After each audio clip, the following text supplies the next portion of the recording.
இது Sunday morning ஊர்லேருந்து தம்பி வந்திருக்கான் அப்படிங்கிறனால இன்னைக்கு கொஞ்சம் ஸ்பெஷலான விருந்து தான். ஸோ நானும் அப்பாவும் தான் கிளம்பிட்டோம் நான்வெஜ் வாங்குறதுக்காக.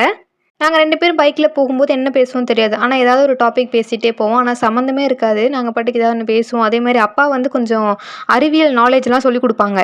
அதை பற்றி எனக்கு கொஞ்சம் கூட நாலேஜ் கிடையாது. பட் அவர் சொல்லிக் கொடுக்குறதெல்லாம் நானும் கேட்டுட்டு அப்படியே வந்துட்டுருப்பேன்.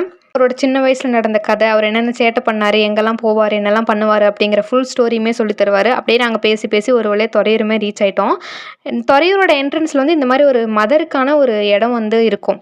நீங்கள் எத்தனை பேர் போயிருக்கீங்கன்னு தெரியல. துறையூர் சுற்று வட்டாரத்தில் இருந்தீங்கன்னா கண்டிப்பாக போயிருப்பீங்க ஒரு டைம். நான் ஒரே ஒரு டைம் தான் போயிருக்கேன். அதை பார்த்துட்டு அப்படியே மார்க்கெட்குள்ளே தான் வந்திருந்தோம். வழக்கம் போல் நிறைய மீன் வெரைட்டிஸ் இருந்துச்சு. ஆனால் எனக்கு அதோட பேர் கூட என்னென்னு தெரியாது. நாங்கள் வந்தது என்னமோ ப்ரான் வாங்குறதுக்கு தான். ஸோ அதுவே ஒரு 1 kg வாங்கிட்டு வந்துட்டோம். அங்கே கடையில் இருக்க அம்மாவே எங்களுக்கு மேலே இருக்க ஸ்கின்னெல்லாம் ரிமூவ் பண்ணி க்ளீன் பண்ணி கொடுத்துட்டாங்க.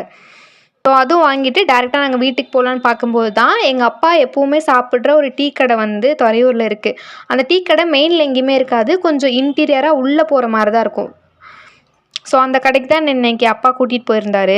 இங்கே என்ன ஃபேமஸ் அப்படின்னா சாம்பார் வடை, தயிர் வடை அந்த மாதிரி மார்னிங்கே கிடைக்கும். மார்னிங் 8 மணிக்கெலாம் பயங்கர கூட்டமாக இருந்துச்சு. ஸோ நாங்களுமே தயிர் வடை, சாம்பார் வடை, அதுக்கப்புறம் இந்த முருங்கைக்கீரை போண்டா அதெல்லாம் வாங்கி சாப்பிட்டுட்டு அதுக்கப்புறம் கொஞ்சம் ஸ்நாக்ஸும் வாங்கிட்டு டேரெக்டாக வீட்டுக்கு வந்துட்டோம். ஆல்ரெடி அவங்க எங்களுக்கு ப்ரானெல்லாம் க்ளீன் பண்ணி கொடுத்துட்டாங்க. பட் இருந்தாலுமே அந்த ப்ரானோட மேல் லேயர்லேயும் அடி லேயர்லேயும் ஒரு பிளாக் கலரில் ஒரு நூல் மாதிரி இருக்கும். அது என்ன அப்படின்னா மண் தான். ப்ரான் வந்து அந்த மண் சாப்பிடும்போது அதோட லேயரில் வந்து ஒரு மண் மாதிரி ஃபார்ம் ஆகிருக்கும். ஸோ அதை நம்ம கண்டிப்பாக எடுத்துகிட்டு தான் நம்ம சாப்பிட்ணும்.